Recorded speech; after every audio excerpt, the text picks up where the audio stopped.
we have a very common sight, I'm sure many eyes watching have seen before, grass clippings on top of the lawn.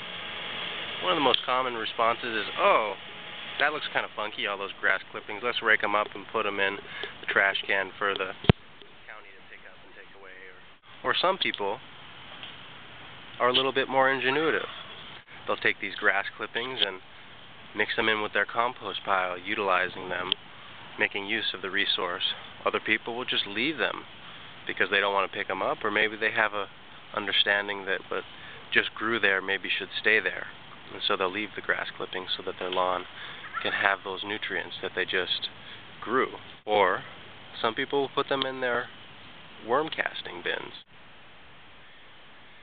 In this instance, I'm delighted to show a very simple technique in heightening this resource that we have here. I'm illustrating how easy it is to take a potential waste in one's mind, and in their yard for that matter, and turn it into a highly valuable resource, which not only increases the health of our lawns and our gardens and our water systems and so on, but also give us a deepening in our connectivity to the cycles of life that are all around us and within us. There's a couple subtle technical details I want to illustrate here. When making a fermentation using EM or any other probiotic like lactobacillus inclusive probiotic, we want to take into account the moisture levels in our medium or our substrate, whatever material we're using to ferment.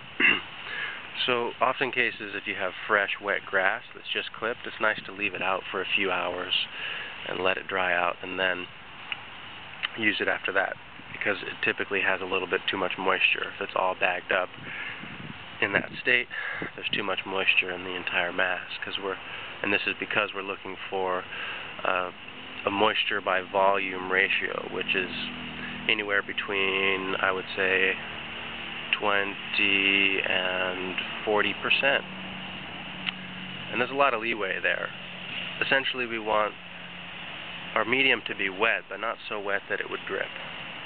And so that's basically what I'll be illustrating, how simple it is to figure out how wet our material is, and also what we would do in a couple different situations.